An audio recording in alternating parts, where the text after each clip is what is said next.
উত্তরের শস্য ভাণ্ডার খ্যাত জেলা নওগাঁ। মৌসুমের প্রায় সকল শাকসবজি চাষ হয় এই জেলায়। চলতি শীত মৌসুমে জেলার ফুলকপি বাম্পার ফলন হলেও বাজারে ন্যায্য মূল্য না পাওয়ায় ক্ষতিগ্রস্ত হচ্ছেন স্থানীয় কৃষকরা। মাত্র 1 থেকে 4 টাকা পিস দরে ফুলকপি বিক্রি করতে বাধ্য হচ্ছেন তারা। তবু অনেক ক্ষেত্রেই ক্রেতা নেই, ফলে চরম দুশ্চিন্তায় সময় পার করছেন জেলার ফুলকপি চাষিরা। 1 বিঘা মাটির কপি লাগে মনে করো 27,000 টাকার মতো খরচ হয় গেছে যাবৎ লাগানোর থেকে ধরে। একটা গাছ মনে করো 1 টাকা 1.5 টাকা ফুলের দাম, তারপর তো পরিচর্যা আছে, সার ফসলের লোকজন যে পাটালের দাম বেশি, এই অনেক টাকা খরচ। তা এখন আগে আমাদের পড়তা ছিল বুঝছেন, অনেক কী হয়েছে মনে করো 15, 20, 30, 40 টাকা করে বেচা হয়েছে, কিন্তু এখন আসে 1 টাকা 1.5 টাকা 2 টাকা 3 টাকা বেচা হচ্ছে।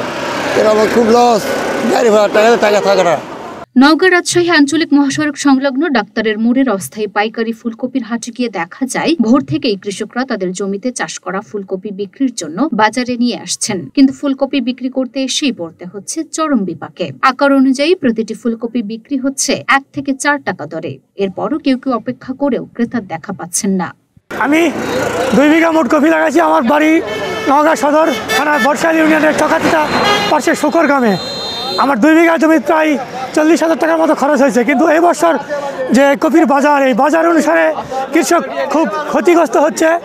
আমি আজকে 180 পিস কপি নিয়ে আসছিলাম, 4 টাকা পিস দিয়েছি, আর কিছু সেওটা কপি ছিল দেখলাম কিছু 2 টাকা পিস। একেবারে আবার কৃষকের পরিস্থিতি খুবই খারাপ। এরকম যদি বাজার থাকে কৃষক মরে একেবারে পরিস্থিতি খারাপ হয়ে যাবে। নওগাঁ কৃষি সম্প্রসারণ অধিদপ্তরের তথ্য মতে জেলায় এবছর 620 হেক্টর জমিতে ফুলকপির চাষ হয়েছে, যা থেকে প্রায় 17,360 মেট্রিক টন ফুলকপি উৎপাদনের লক্ষ্যমাত্রা নির্ধারণ করা হয়েছে।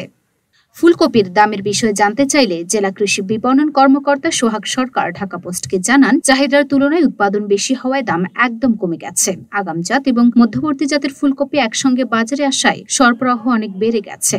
ভোক্তারা সেভাবে আর ফুলকপি কিনছে না। লুনা আফরোজ নিপা, ঢাকা পোস্ট।